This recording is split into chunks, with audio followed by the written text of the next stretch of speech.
Welcome, everyone. This is a reaction panel and discussion about the new American Society of Civil Engineers Infrastructure Report Card for 2025. We are the Alliance for Innovation and Infrastructure, AII, and we're the only public policy think tank that's dedicated to infrastructure in the United States.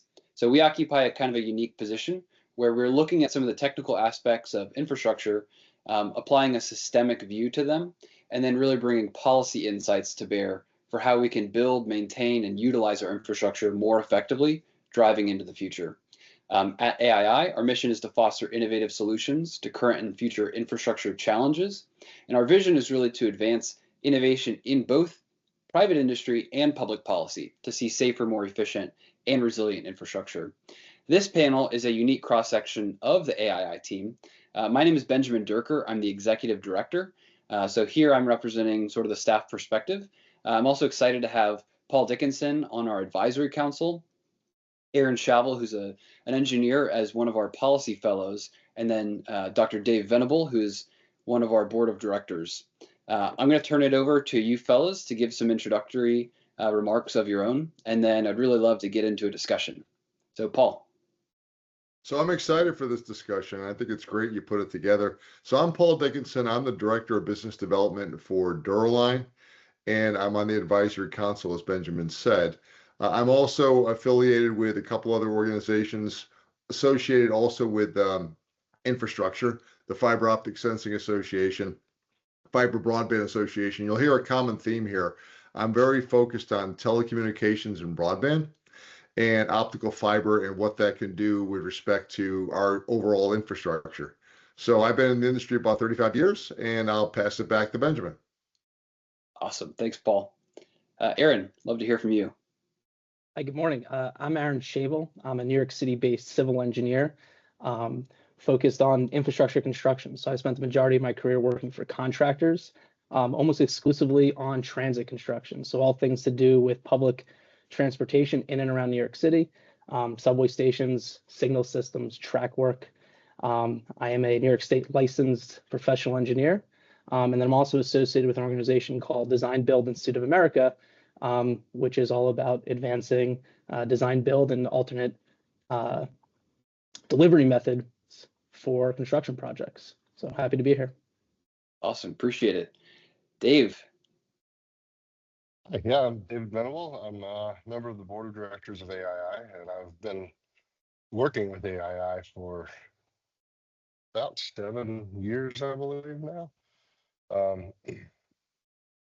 My background is starting with government cyber. I was at the National Security Agency for several years, and then I've spent many years in private industry and the think tank world. All focused on various aspects of cybersecurity, as well as some telecommunications. And yeah, I'll Awesome. pass it back to you, man. Yeah, no, I think that's going to be great.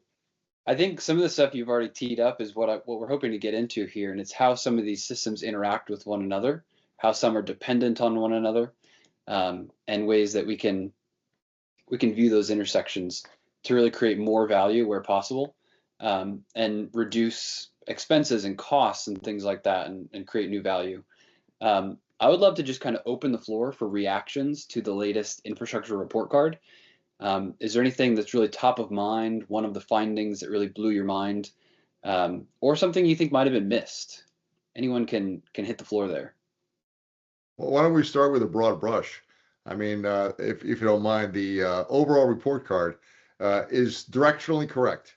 What we were told is that we went from an overall C- to a C, but still with that caveat, 9 out of 18 of the rankings are still in the D category. So that was my first big takeaway. The other takeaway in looking at this were really 3 key points that they stressed were needed to try to recover from this and try to put the U.S. back on track with respect to the infrastructure we need for the future. So I know we'll probably address each of those individually, but I'll just tee it off by saying that there's a financial gap. We already know we have a huge deficit in this country. There's a financial gap to closing the gap on what this country needs in infrastructure for the next 10 years. if I remember the number, it was something like about half of the funds were already in place or expected to be utilized for this infrastructure, but still 3 to 5 trillion were missing. And as we're trying to cut back on U.S. deficits and such, finding 3 to 5 trillion is going to be tough. But one of the big takeaways was sustaining investment so that we don't just stop and start with our investments, because this is a long-term venture.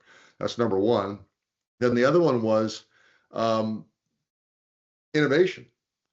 So all this stuff that we're doing, and I know we're going to get into it, is for the growth of our economy and the ability to serve our citizens.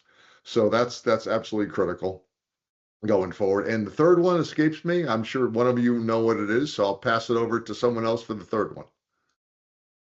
I'll go next. I think, Paul, one thing you pointed out that's really important to note is that 9 of the 18 categories did not change. And I think what's important to remember for folks is that these are not static investments. These are like any other assets, they continue to age. And while it's great to have these one-time influxes of capital investment and public interest, they need continual investment and interest and attention just to maintain a C or a B, which is adequate. So in order for us to get to exemplary, we need to continue to have this kind of investment. And again, it's not static. It needs to be consistent. And I think one thing that the $3.7 trillion funding gap has shown is it needs to be, very deliberately and smartly allocated. We're seeing already unprecedented amount of funding at a federal and a state level, which is fantastic to see, but we're only seeing marginal improvements. Now, of course, a lot of that is making up for lost time, but how do we make sure we get the most for our investments? And I'm sure we will talk about that in more depth across the different categories. Yeah.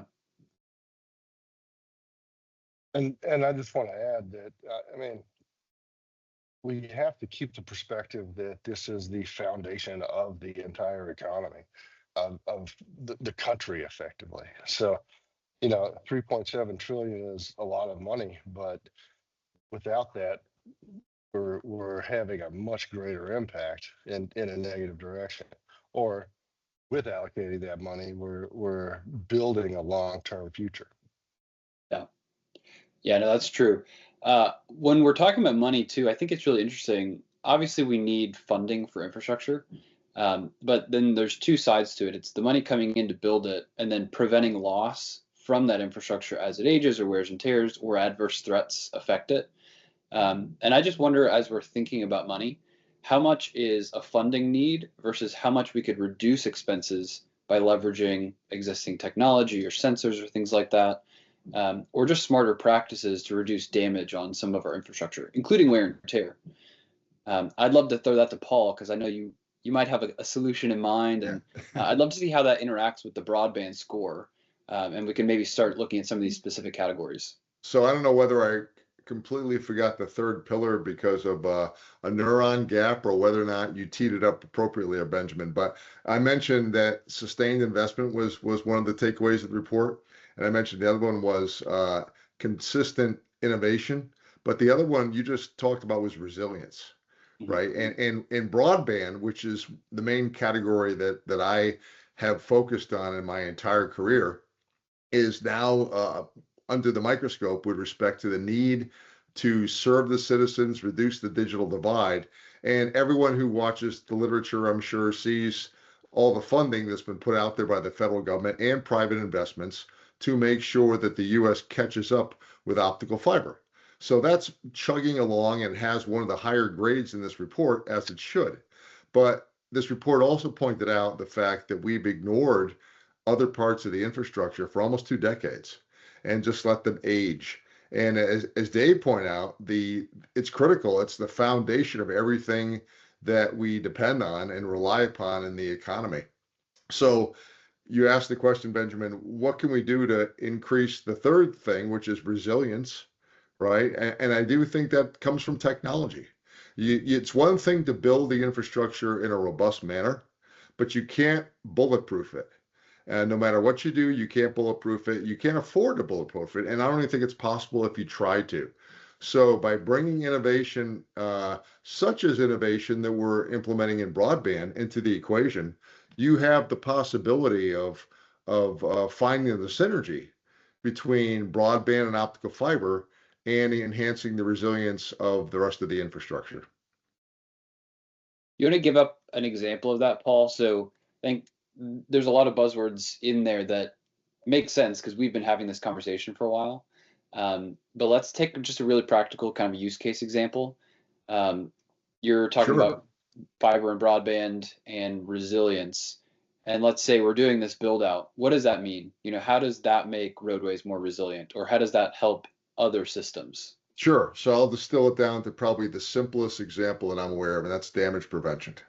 So to have the insight as to when your aging infrastructure is going to break down, so you can have a chance to get in there and fix it before it does, or to have the insight before someone inadvertently damages your infrastructure so that something shuts down that you didn't want to, is actually extremely important. Optical fiber right now in the industry, everyone knows it's the panacea for providing great bandwidth for our internet to work, right? But what people don't know is that the same optical fiber that's being used for bandwidth can also be used for damage prevention.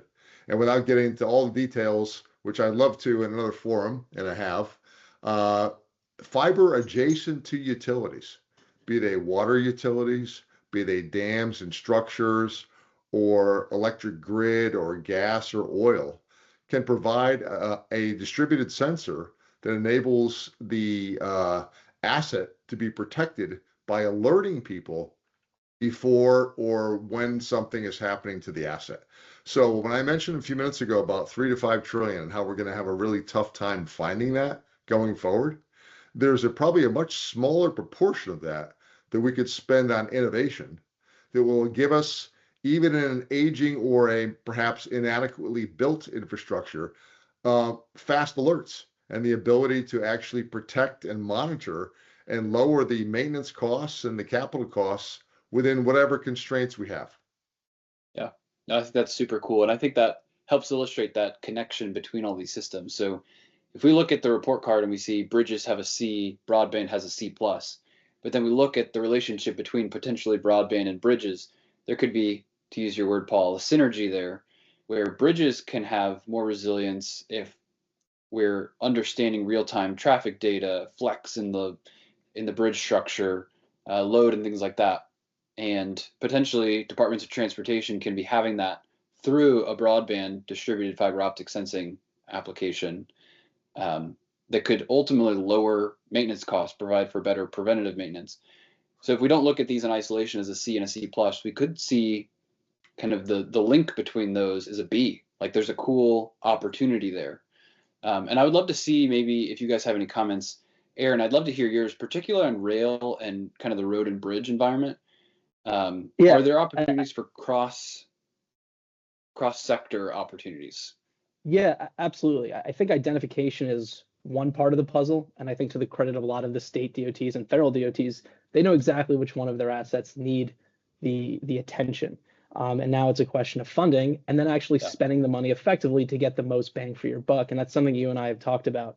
Certain states using, may not be a technology, but rather a contract development and, clever ways of allocating this money super efficiently to get the most bang for their buck. And I think that's something that is really important to keep an eye on.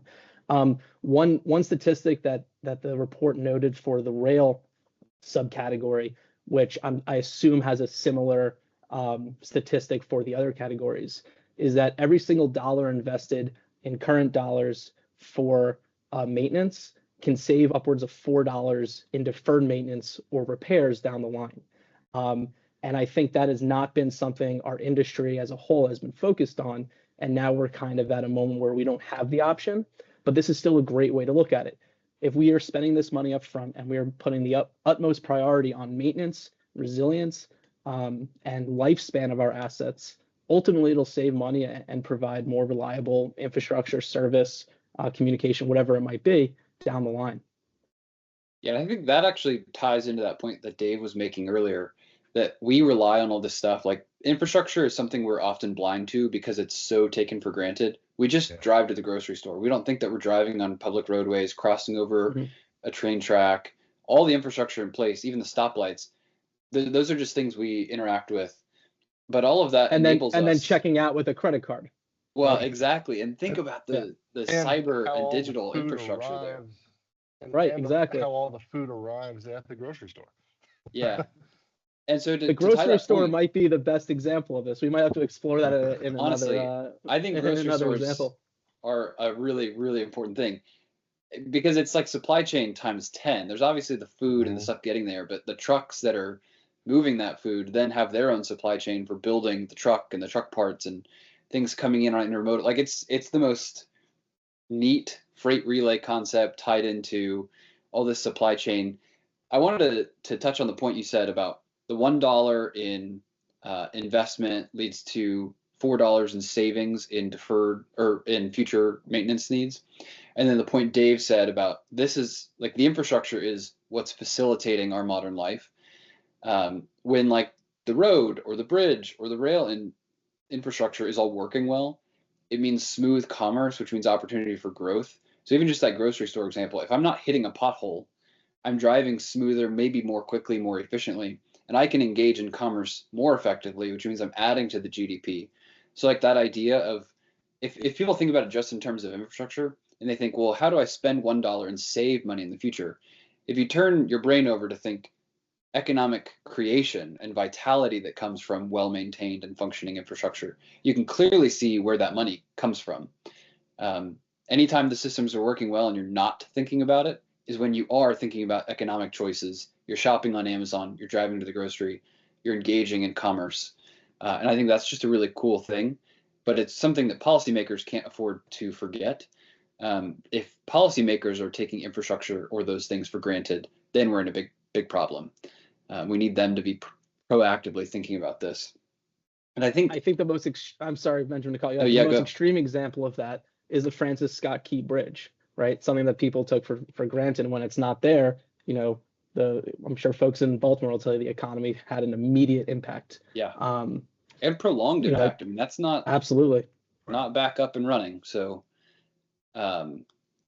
where's all that traffic being rerouted in the meantime? I mean, think about the other bridges and the other roads that aren't being used while that one's being used and now have to be used. So all the traffic and congestion's been rerouted.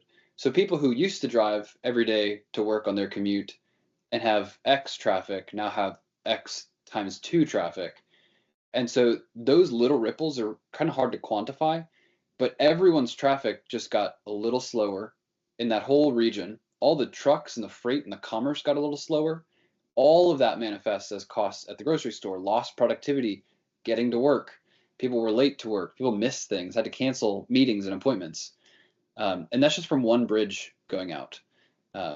So I think that's one of those areas where one piece of infrastructure affects 10 or 15 others. Yeah. And it creates those ripples that really go out and affect the economy. So Benjamin, you hit upon that early in this discussion, I think. Yeah, I think you asked the question, or someone did, on whether you can look at these individual categories of infrastructure separately. I see them as so interconnected and inseparable. I mean, I've said it many times, and I'll say it again here. I think no matter how well you build your infrastructure, the smarter you can make it by making it smart infrastructure. That's really the synergy and the overall cost savings you're going to get if you look at the system as an entire grouping as compared to individual. I mean, you just stated it yourself with the bridge, the traffic, but every one of these categories, or I would say 80% of them, are so interrelated that whatever technology you're thinking of utilizing to increase the resilience on one can probably be utilized for another.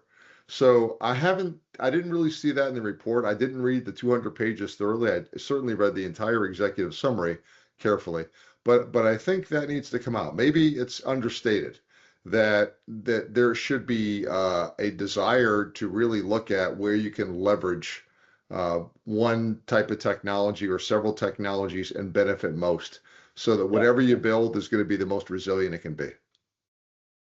Yeah, I think the analogy that pops into my head is more like a spider web, where if you pull on this thread, there is a reverberation throughout the whole thing, and they're all connected with other webs and threads.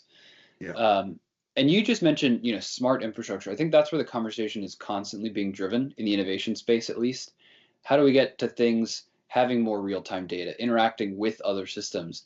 And for me, that creates a question, which is new risk. And I think that's where I'll ask you, Dave. If everything is on the Internet of Things and it's all interconnected, that tells me that there's new risks between the infrastructure from a cyber standpoint. Because if somebody can shut down this system that's in the same spider web as all these things, all of a sudden, all these things are impacted, or if not at risk, are taken down. So I think with the idea of resilience in mind, Dave, what's your idea on how to promote sort of the preventative maintenance effect in the cyber world? Yeah. So, and I've loved these analogies.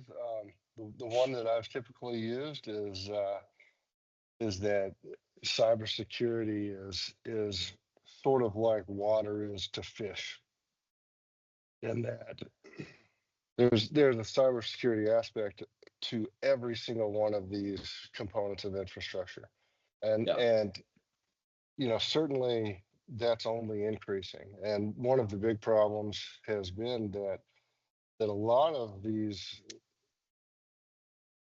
uh, this infrastructure for connectivity between pieces of infrastructure um, was built without security in mind initially.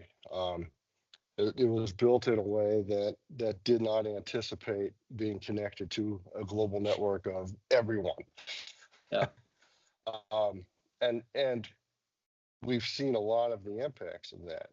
So, in terms of resilience, I would just add that detection, and this is something that Paul touched on as well, but detection is probably one of the main keys. It's hard to prevent things. I mean, just like with the bridge, early detection and resilience around routing around failures, essentially. Um, if you know something is about to go out and can prepare that beforehand, even better. And going into funding, I mean, that allows good prioritization. So the sensors and ability to detect, I would say, are almost more important than prevention, because they tie directly into prevention and can enable smart prevention to occur. Yeah. So go ahead, Dave. I want to add Oh, on to that when you no, go finish. ahead. So, Yeah, so please I, go I'm ahead. I'm sure there's so many acronyms in all industries that I always forget a few. But I remember in Atlanta last year, I attended, maybe Dave, you can help me with this, a NERC-FERC conference. It was the meeting of the minds, National Energy Regulatory Nurk ship. Commission, and the FERC was there also. And one of the Okay. agencies, I think, was providing criteria to the other agencies. So it was an interesting, again, synergistic relationship there. But one of the Yeah. terms I adopted that day was the concept of the fear of the burning hole, where Hmm. somehow substations are taken out in such a way by nefarious activities, such that you have a major brownouts or blackouts. And I mean, you can envision all kinds of scenarios where that can happen. What stops that from happening? Robust system. At the time in the press, there were people shooting at substations and taking out transformers, and that was luckily that's died down in the industry a little bit too. But just the substations of electric grid are just one aspect of many areas that are vulnerable for our economy, not just for the citizens, but for major catastrophic cascading outages. So how do you prevent that? You prevent that by either, encasing your transformers in bulletproof material, which I think was somebody's plan, and maybe that's done, but that's got to be a cost ineffective way of doing it. And the other is providing increased security around these substations and around the right of ways and the transmission and distribution lines. So I come back to smart infrastructure. If you have the capability to design in, as you were just talking about, an alerting system that not only alerts you to machinery starting to go down so you can fix it, and alerts you to people starting to, let's say compromise your equipment early on, then that's going to enhance resilience and robustness. So I keep coming back to that. And the other thing I'll say here before I pass the baton again is that, I come from the Broadcom world, and there's a lot of funding right now, as there should be, for building out optical fiber and cable. And everyone knows with AI and the data center proliferation, data centers are popping up left and right. They're chewing up a ton of not only bandwidth, but also energy. I heard a statistic from a Washington conference I was listening to yesterday about something like by 2030, 50% of all the energy needs are going to be consumed by AI. So they're planning on building these small modular reactors to literally feed the AIs individually, and there's technology going on there. So it's really pretty amazing that the build out, we're going to need the energy grid. So I come back to timing, right? If we're about to spend zillions of dollars building out a brand new electrical grid, please build it in a resilient way. Build it with the intelligence where you can predict failures and stop failures from happening. And significantly distributed enough that any single point of failure won't cause an entire collapse of a region. Yeah. Right. I think one thing to note on this too is the report noted that 80% of electricity outages since I think it was since 2000, so in the last 25 years, 80% have been due to weather incidents.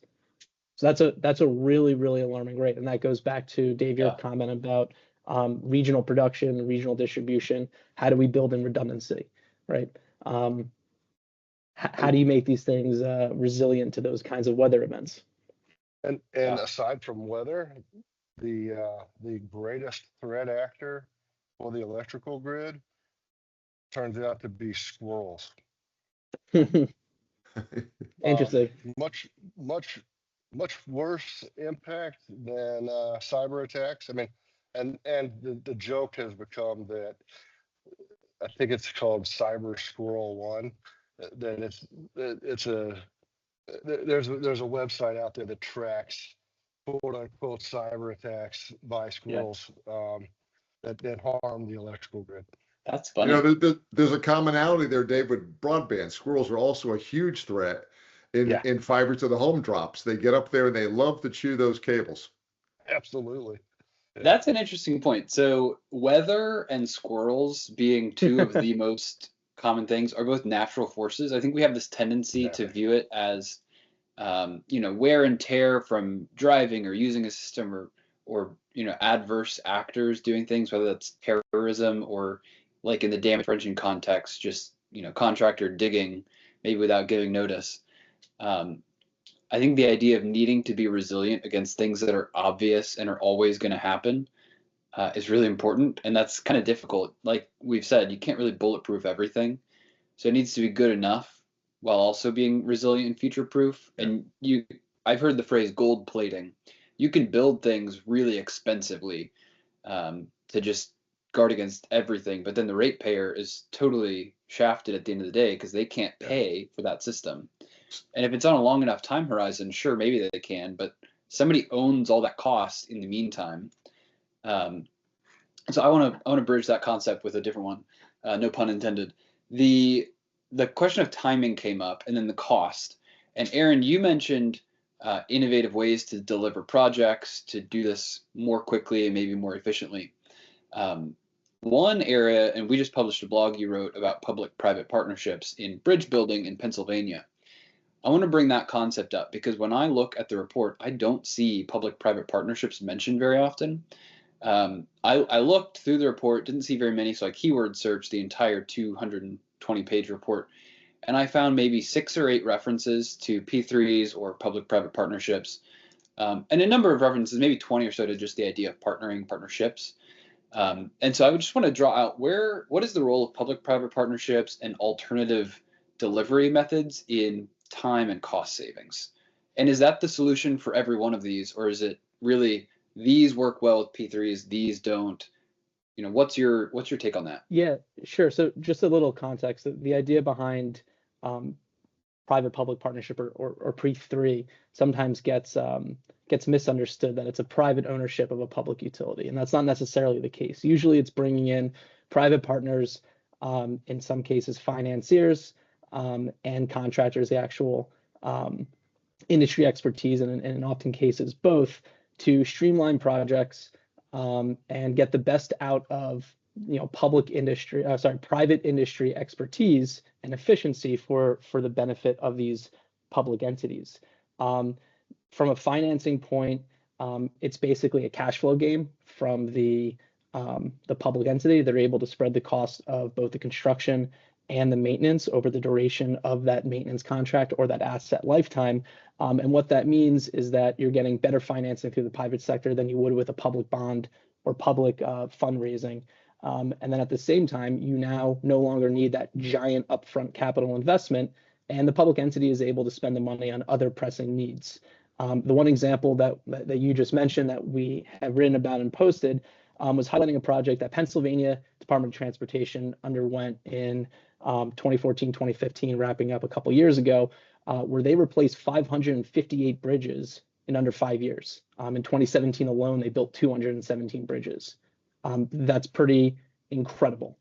Pennsylvania has, I think they're in the top 10 of bridges in the country, and we're in the top 4 or 5 of states with the most bridges needing repair. And what they were able to do was identify very similar bridges throughout the state and kind of group them into repetitive designs, so that when they brought a private contractor on and the project financier, they're able to identify these and work incredibly fast and get economies of scale. So that's a very specific use case of that. I think another great example of it is LaGuardia Airport in New York City. So that's a joint venture PPP between the Port Authority, who's the governing agency, and then private investors, whether it was the airlines or financing agents. And they were able to completely rebuild that airport, and it went from, I'm not sure if you guys have traveled to New York, it went from being a blight on the city to being one of the best airports in the country. And I think, again, P3s have the advantage of getting the expertise from industry aligned and moving quickly, and also stretching the public dollar a lot farther. And I think as we look at this $3.7 trillion gap, we're going to need to look at opportunities for inventive financing, for stretching our dollar, and for making these jobs go quicker. I think it's underestimated how much of the cost of a construction job is because it goes for so long, and that can be for a litany of reasons. So if we're able to do things shorter, we save money and we get the same kind of product. At the other side of that, which is going back to our original conversation, these P3s also come with maintenance requirements, which means that there is someone who is financially incentivized to maintain this level of maintenance for 25, 30, 50 years, whatever it might be. And throughout the duration of that are increasing the level of service and reliability, so that these things are not, again, single time investments that then depreciate over time because of heavy use. So I think P3s are a great way, again, to stretch the financing, to get better effective jobs quicker, and then also address the ongoing maintenance concerns with a lot of these assets. Aaron, you just made me think of something regarding P3s that I encountered. Those of you who follow the broadband know that a lot of open access builders and overbuilders are funded by private investors who want to see return and want to provide. I mean, before we got all this federal funding for broadband, really you had the tier ones in the U.S. with their provision of broadband. Then you had a very eager municipalities and cities who wanted to overbuild where the access wasn't great, and then the public partnerships stepped in. You had cities like San Francisco who had huge aspirations to build out a ubiquitous broadband network in there, and then I believe the mayor, sadly died, and all his plans went away with administration change. So we have to, going back to the concept of sustained investment, we have to find the means where administration changes, whether they're at the federal level, the state level, or elsewhere, don't do the what's it called, what's the term, the ricochet, let's say, or of starting investment and stopping investment. Private investors may bridge that gap. If you've got someone interested, like they were in broadband, to build out, and which is occurring right now in this country, overbuilds for broadband. If you could somehow find ways to do that with bridges, with transportation, with other areas that don't impact the federal entities that are in place, so that you have that sustained investment, that could help a lot. Yeah. Yeah, I think that whiplash between administrations can be really significant. There are some through lines, though, with different administrations that might be interesting to touch on. And one of those is permitting reform. I think we can't talk about any infrastructure challenge without the idea of, we've talked about timing and cost a lot here. Those two things absolutely sum up the permitting process for so many large infrastructure projects. And then there's tons of sub things within that. Who's doing the labor? What are the other requirements, if it's federal contracting rules or otherwise, that can just add so many costs and take compliance time.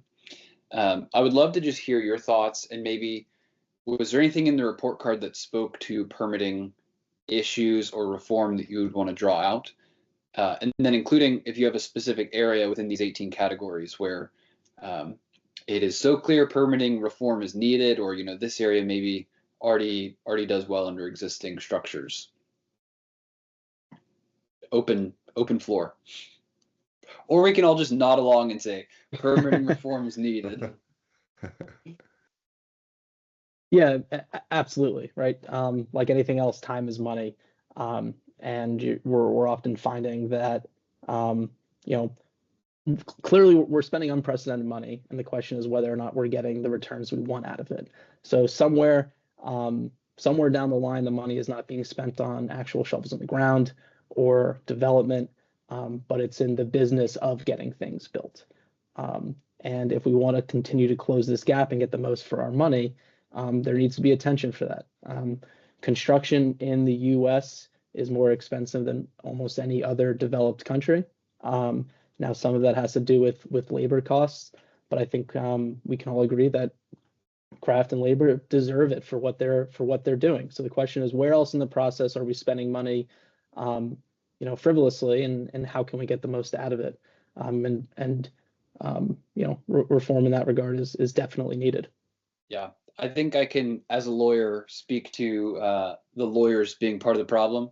I think there's a lot of permitting and things, all the way from required environmental studies to fighting the government and saying we've already done a study or we have to do multiple. And so I think administrative overhead costs, whether they be lawyers or other folks, that does eat up a lot of that money and time.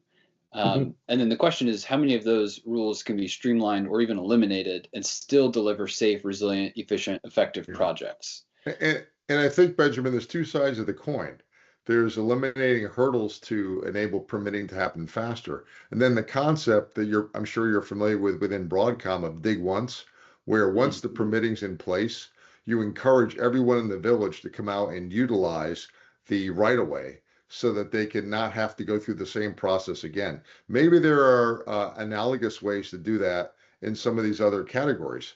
It's really three things. It's permitting and reducing regulations. It's once you get the permit, trying to coordinate amongst all the villagers so that you get the gas, electric, utility, and everything else that could go on a common right of way in coordination with the rail and the road and all that. And then I would add the third element, which is the smart infrastructure element, that while you have everything opened up, and while the cost of building is typically, at least on the Broadcom side, 70% is the dig, and the components going in the ground are actually a much smaller proportion. Put the intelligence in the ground at that period of time, so you don't then say, oh, wow, I wish I did. And now I still have a system that's brand shiny new, but I don't have any intelligence on whether it's going to break down. So put in the intelligence as you're building, as you get the permits in place. Yeah, no, that's important.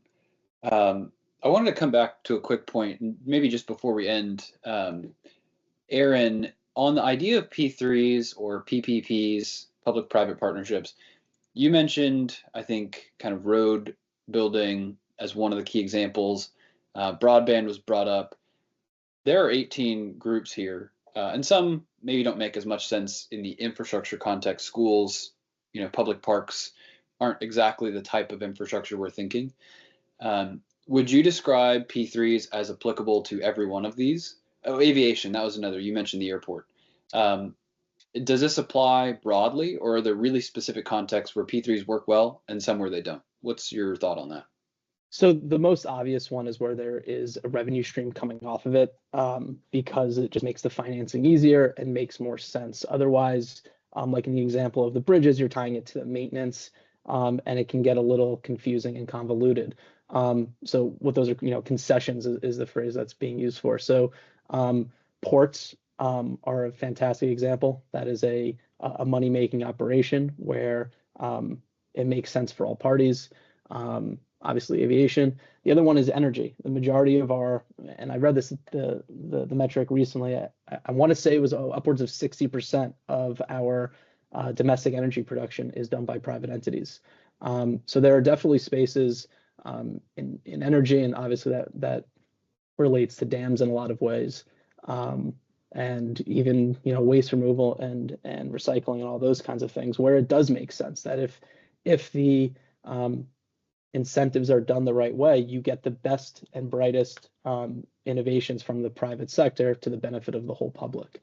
So it's all about identifying where those revenues are coming from, where there are incentives that we can align them properly, so that you get the benefit of private market ingenuity for public good. Yeah.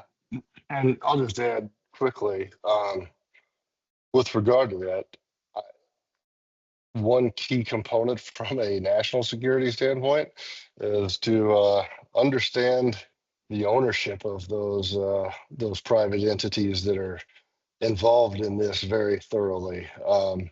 There are a number of cases, and I won't name specific countries, but there's a European country whose entire electrical grid is effectively owned by an adversarial country. There are a number of ports around the world that are effectively controlled by adversarial countries, and obviously we want to avoid things like that. Yeah. So just to touch on that real quick, just for the sake of both sides of the argument, for the case of most P3s, you have the option for the public entity to retain complete ownership to avoid that.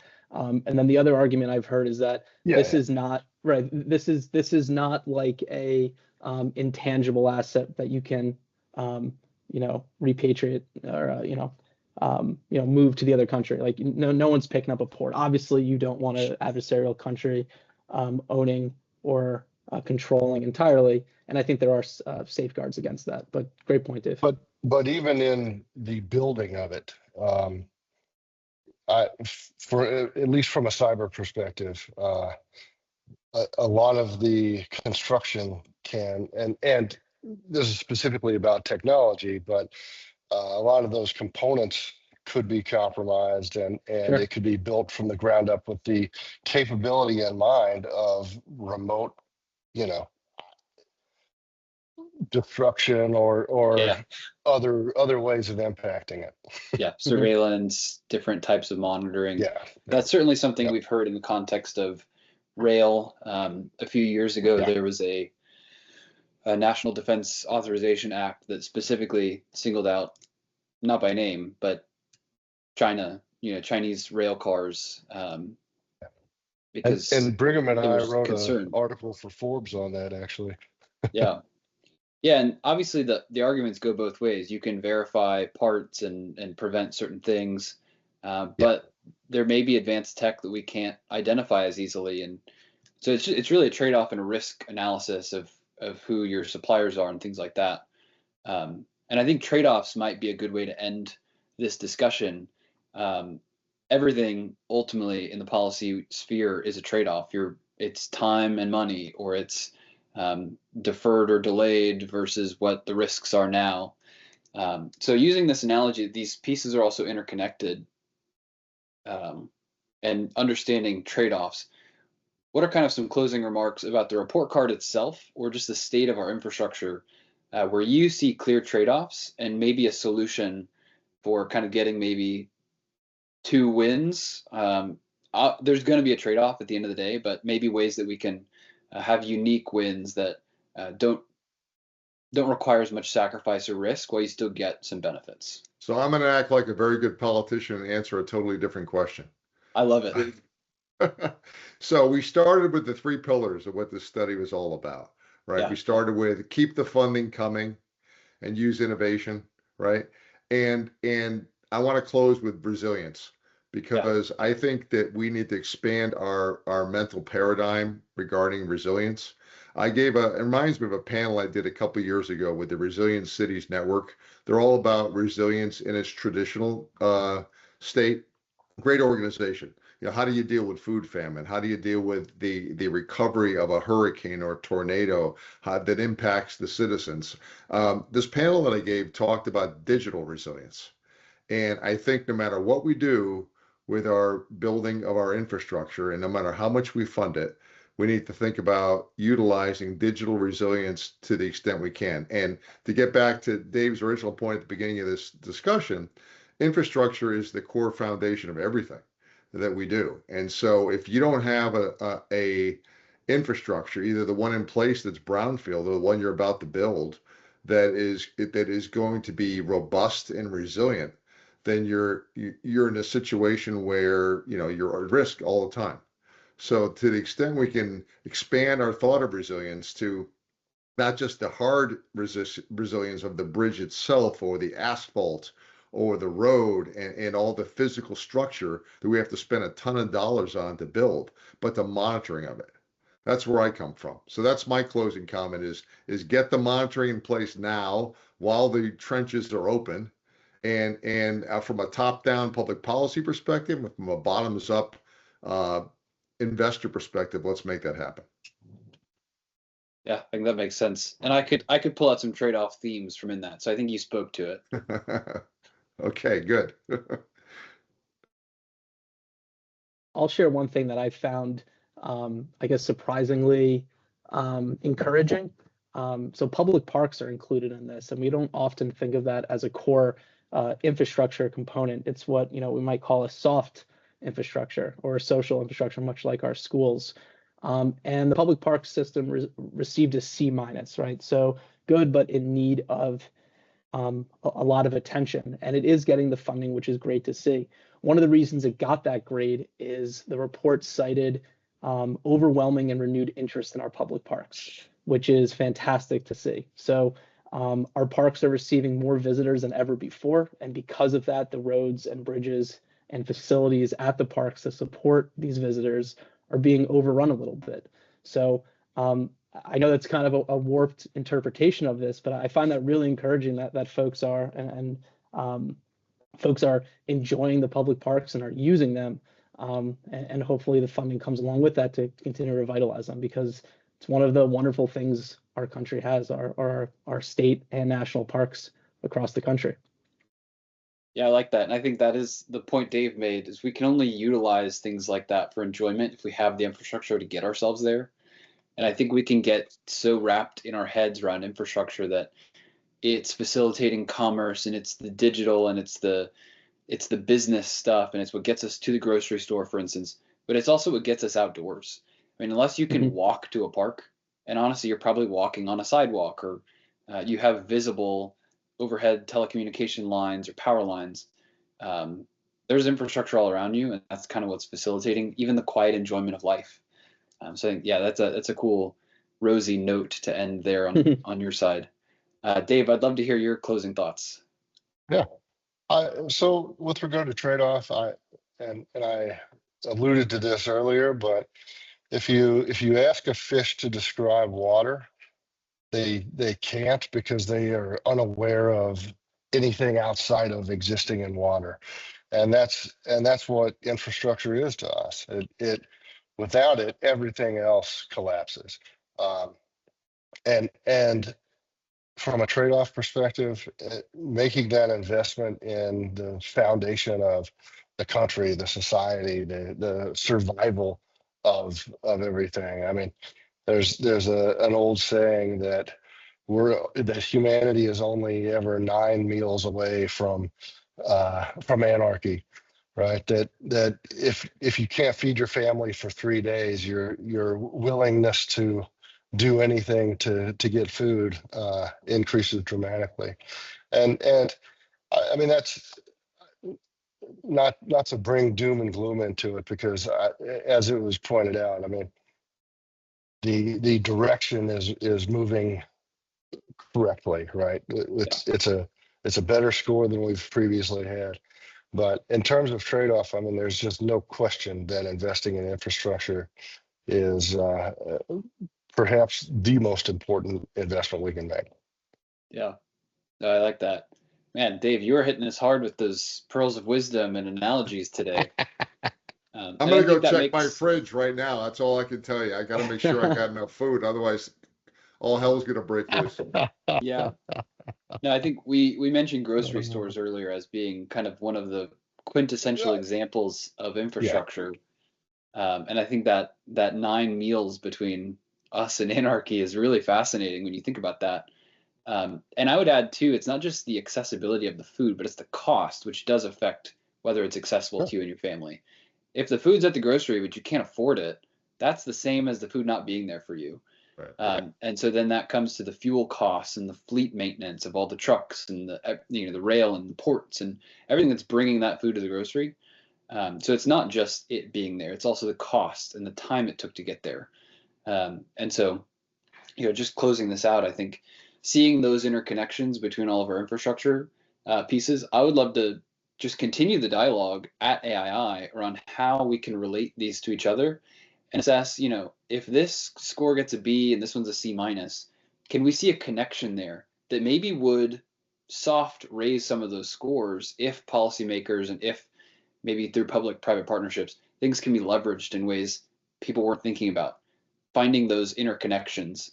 And then obviously over the top of that, you do need policy reforms, not just funding for things, but permitting reform and things like that. So I think we have reason to be optimistic. I think we've already said that the report's moving in the right direction, infrastructure is moving in the right direction. There's also stuff moving in the other direction, more wear and tear, more population growth. And so we need to balance that. And I think moving in the right direction so much that you account for those things is the way to move. So this has been a really neat perspective between engineers and PhDs and policy and really just the idea that everyone has a part in this. And so at AII, we're really trying to bring together all these different voices to represent some of the different cross sections of infrastructure, different backgrounds. I really appreciate all the time that you guys gave. I'd love to hear more of your insights going forward. Just as we close here, let people know how they can find you, and then everyone else, aii.org is where you will find AII. But we'll close in the same direction. So Paul. Yeah, Paul.Dickinson, 2 I's, 2 N's, at DURALINE.com, Duraline.com. Please reach out. Aaron. Sure. A. Shavel at aii.org. And I like to share a lot of these thoughts on my LinkedIn as well. And Benjamin and I are also working on additional blog posts where I discuss these kinds of topics and put a little more of a construction spin on them, because I like to build things too. Awesome. And I'm D Venable at aii.org. Also, Dave Venable on pretty much every social media platform. Awesome. Well, thank you guys so much. Have a great weekend, great rest of your, I guess March is over. Have a happy April, and we'll continue the dialogue going forward.